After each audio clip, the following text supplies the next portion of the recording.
Primeiramente, eu queria deixar claro que, ao contrário do que a população do Brasil pensa, os tornados brasileiros existem, sempre existiram e sempre vão existir em nosso território. Sempre existiu essa falsa sensação de segurança entre as pessoas em nosso país em relação aos tornados, e que o clima severo é causado pelo aquecimento global.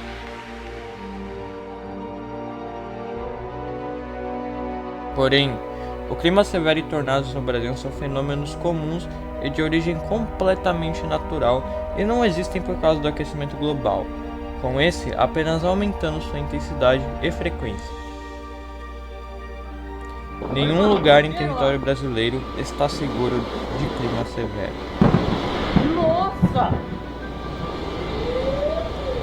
Desde o ano passado, eu já sabia que a América do Sul tem um corredor dos tornados, porém, só mais recentemente que eu fiquei sabendo de sua real capacidade. Estudando bastante sobre ele, descobri que sua exata área é incerta. Existem muitos modelos de como é esse corredor, cada um com suas próprias características. Porém, uma coisa ficou clara para mim: ele é uma região da América do Sul que abrange uma parte do norte da Argentina, todo o território do Uruguai, grande parte do território do Paraguai, todo o sul do Brasil, com exceção de algumas regiões litorâneas, e parte do sudeste brasileiro. Porém, incrivelmente, tornados podem ocorrer em outras regiões, como em Brasília. Analisando dados da dissertação de um cara chamado Bertoni, descobri que sua época de maior atividade são a primavera, seguida do verão e outono, com o inverno sendo a época de menor atividade. Olhando para o clima da região, percebi que é uma região de clima mais temperado e menos tropical. Nela ocorre o choque de diversas massas de ar, com massas de ar seco e frio vindo da Patagônia, ar frio e úmido vindo do sul do Oceano Atlântico, ar quente e úmido vindo da floresta amazônica e ar quente e úmido vindo da região equatorial do Atlântico. O choque entre essas massas de ar criam zonas de baixa pressão atmosférica, que quando se movem ou surgem em cima do oceano, evoluem para ciclones extratropicais. Esses ciclones extratropicais criam duas frentes, uma frente quente no mar e uma frente fria no continente. Nesse vídeo, iremos focar apenas na frente fria. Na frente fria, o ar quente é forçado a subir pelo ar frio, e o ar frio avança por baixo dele. Esse processo pode gerar diversas tempestades, que, juntamente com as condições presentes no local, podem se transformar em tempestades giratórias. Essas condições podem já estar presentes no local ou podem ser geradas pelo próprio ciclone. Essas tempestades giratórias são conhecidas como supercélulas, que são as maiores produtoras de tornados. Elas são tempestades geralmente severas, que sempre são acompanhadas por grandes granizos, fortes vendavais, enchentes repentinas e, às vezes, é claro, tornados.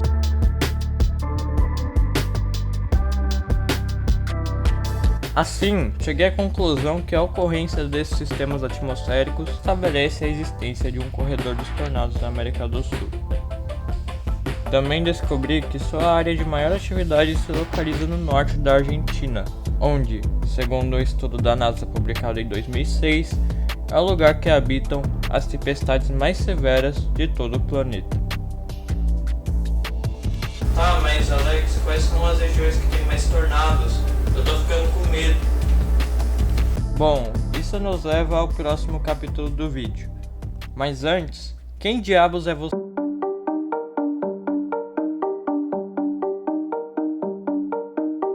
No Brasil, percebi que é impossível não destacar o estado de Santa Catarina no requisito de tornados. Lá, segundo o estudo de Bertoni, é o estado que mais tem registros de tornados todos os anos. Também aparenta ser o lar dos tornados mais violentos de nosso país. Ainda segundo o estudo de Bertoni, o Rio Grande do Sul é o segundo estado com mais registros de tornados, e incrivelmente São Paulo sendo o terceiro, com o Paraná em quarto lugar, mesmo sendo o Paraná um estado do sul e São Paulo sendo do sudeste. Eu acredito que isso aconteça devido à grande densidade populacional do estado de São Paulo, o que aumenta significativamente a chance de um tornado ser registrado e documentado. Também, grande parte do estado do Rio Grande do Sul tem baixa densidade populacional, o que pode explicar dele não estar à frente de Santa Catarina na quantidade e intensidade de tornados registrados, mesmo estando mais próximo da região de maior atividade. Eu, por experiência própria, já que moro em uma região litorânea, percebi que todo o litoral do Paraná e grande parte do litoral do estado de São Paulo tem pouca ou nenhuma frequência de tornados devido que elas são cercadas por regiões montanhosas, como a Serra do Mar. Terreno muito acidentado é conhecido por diminuir a intensidade ou impossibilitar a formação de tornados, por isso não irei as considerar como parte do corredor. Apesar disso, essas regiões estão sujeitas a clima severo.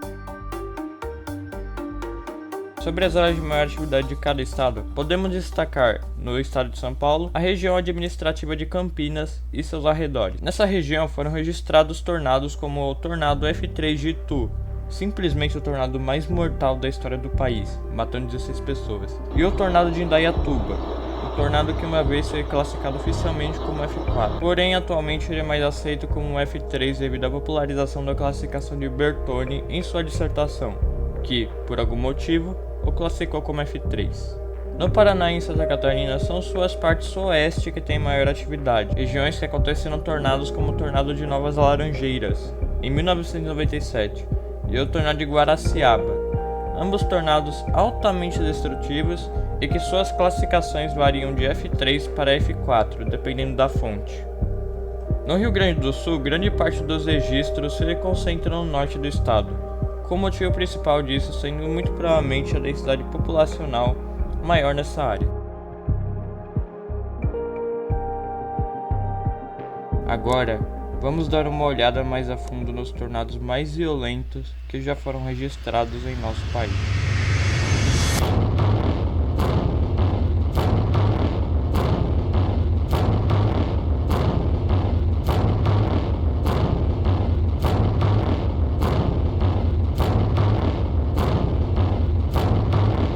É difícil dizer ao certo qual tornado foi o mais violento na história do Brasil, pois a cobertura e documentação desses eventos é escassa. Porém, registros de tornados violentos já aconteceram diversas vezes em território brasileiro, e alguns foram surpreendentemente fortes.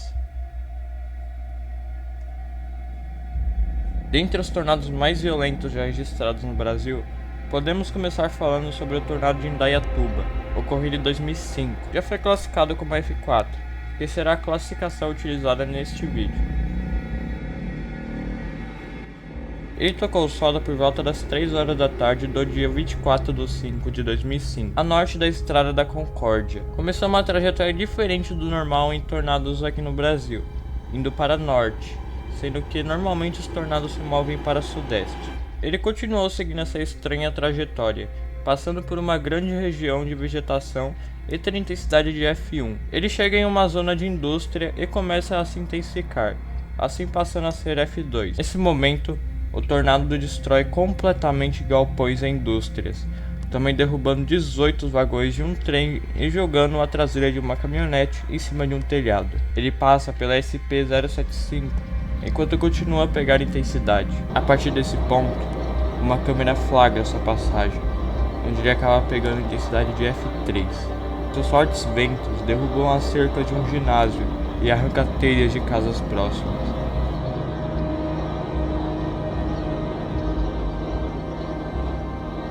Nas imagens, podemos ver subvórtices bem definidos girando em torno de sua base, que normalmente é visto nos tornados mais violentos. Ele então supostamente pega intensidade de F4, onde começa a perder intensidade até finalmente dissipar. Esse tornado causou prejuízos de até 98 milhões de reais, destruindo indústrias e atingindo residências. Pelo menos uma pessoa morreu durante sua passagem e 11 ficaram feridas. Ele atravessou 1,2 km e ficou no solo durante estimados 30 minutos.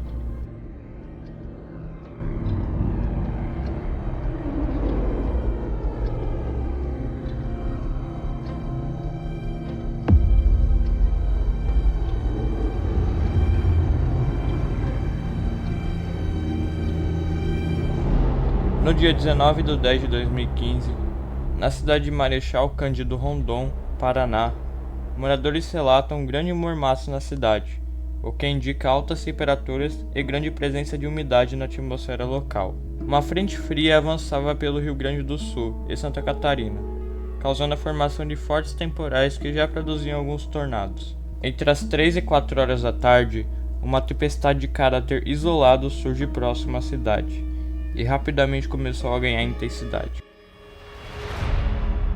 Um vídeo da aproximação da tempestade mostra uma tempestade com um brilho verde se aproximando rapidamente da cidade, o que indica severidade e possivelmente granizo. Por volta das 4 horas da tarde, o tornado toca o chão como um tornado pequeno e de baixa intensidade. Parecia inofensivo, porém, enquanto ninguém o filmava, ele começou a ganhar intensidade, virando um verdadeiro monstro. Não muito tempo depois de sua formação, o tornado começa a adentrar a cidade como um tornado em formato de cunha, o mesmo formato do de Indaiatuba, no qual é encontrado em apenas tornados violentos. Ele então se transforma em um multivórtice, enquanto adentra a cidade. Ele começa a aumentar rapidamente o seu tamanho, já destilhava casas e derrubava árvores. Ele destrói algumas estruturas, arranca telhas, interrompe o fornecimento de energia, tomba caminhões e arrasta carros. Nas imagens também podemos ver o vento do RFD atingindo as pessoas que o filmavam, que são ventos comparáveis a furacões que descem da nuvem e giram em volta do tornado. Após passar pela cidade, ele continuou sua trajetória, até se dissipar na cidade de Quatro Pontos. Apesar de não ter causado danos severos, sendo classificado apenas como F2, esse tornado demonstrou ser violento antes de passar pela cidade, com uma estrutura em forma de cunha e um rugido muito alto. Ele parecia ter perdido força enquanto passava pela cidade, mesmo aumentando de tamanho. Esse tornado fez parte de uma onda de tornados que ocorreu por toda a região sul do país. Ele feriu 10 pessoas, porém não houve vítimas fatais.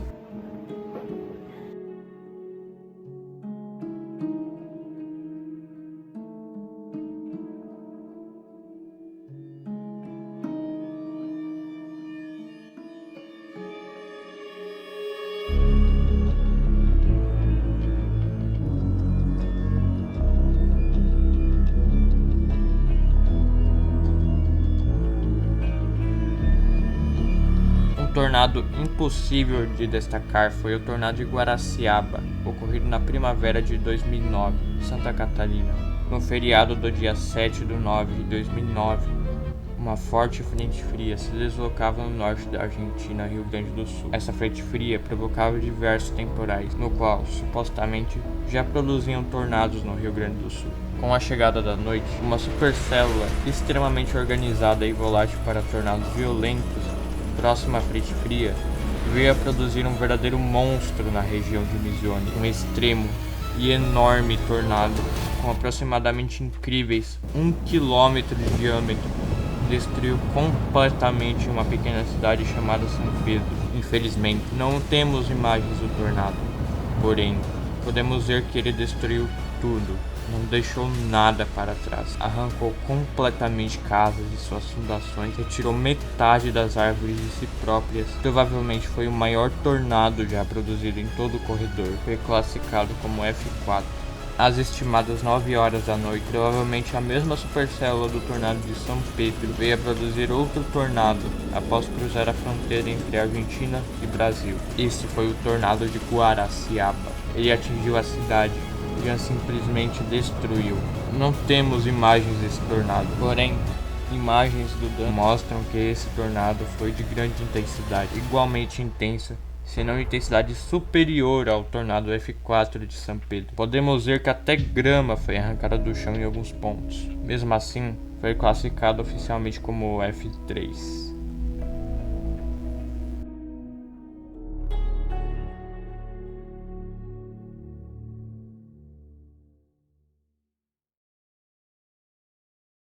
Também há possíveis outros tornados extremamente violentos que aconteceram em terras brasileiras, como o tornado de Palmas, Paraná, em 1959, e o tornado de Novas Laranjeiras, Paraná, de 1997. Ambos tornados altamente destrutivos, que infelizmente não existe muita informação sobre.